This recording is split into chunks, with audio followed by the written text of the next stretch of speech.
আজকে আমি আপনাদেরকে বাংলাদেশের সেরা ৫টি নাটক আপনাদের কাছে উপস্থাপন করব। তার ভিতরে কোনটি নাটক আপনাদের কাছে সবচেয়ে বেশি পছন্দিত ছিল আপনারা কমেন্টে জানাবেন। প্রথম নাটকটি হলো আমার দেখা সেরা নাটক বলতে পারি আমার জীবনের, যেটা আমার জীবনের একটা অংশ পরিণত হয়ে গেছে। ডেইলি না দেখলে আমার ভালোই লাগে না।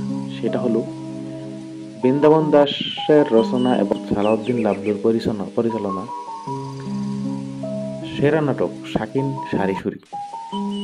দ্বিতীয় নাটকটি হলো ওই বৃন্দাবন দাসের রচনা এবং সালাউদ্দিন লাবলের পরিচালনায় গঠিত ও নির্মিত হারকিপটি, তারপরে হলো ববের হাট, তারপরে হলো কবুলিয়তনামা, তারপরে হলো সোনার পাখি ও রূপার পাখি। এই নাটকগুলির মধ্যে সবচেয়ে নাটক আপনাদের কাছে কোন নাটকটা ভালো লাগছে তা আপনারা অবশ্যই কমেন্টে জানাবেন। আমার তো সবের থেকে বেশি ভালো লাগছে শাকিন সারিসুরি।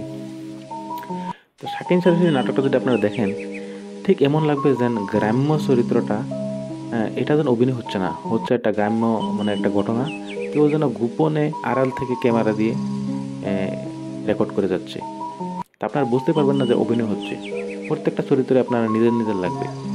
সব থেকে ভালো চরিত্র কোনটা লাগছে শাকিন শাশুড়ি? আমার তো সবের থেকে ভালো চরিত্র দুটাই লাগছে। একটা হলো রুহিতন, আর একটা হলো জাপান ডাক্তার। বাকি সবগুলো ক্যারেক্টার, সবগুলো চরিত্র অনেক অত্যন্ত সুন্দর হয়েছে।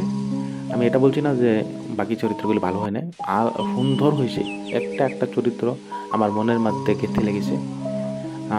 যে শেফালি চরিত্রটা আছে, তো আমার খুব দুঃখ হয়েছে যখন শেফালিকে পালিয়ে পালিয়ে যাওয়া বললো, আর তারপরে আর সে আসলো না।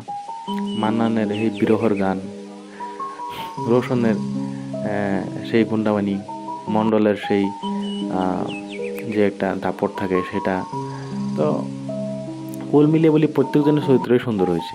তো আমি বলি যে আপনারা সবাই চেষ্টা করেন, সবাই কমেন্ট করেন, সালাউদ্দিন লাবলুর কাছে আমরা মেসেজ পাঠাবো যেন সে শাকিন শাশুড়ি 2 নিয়ে আসে।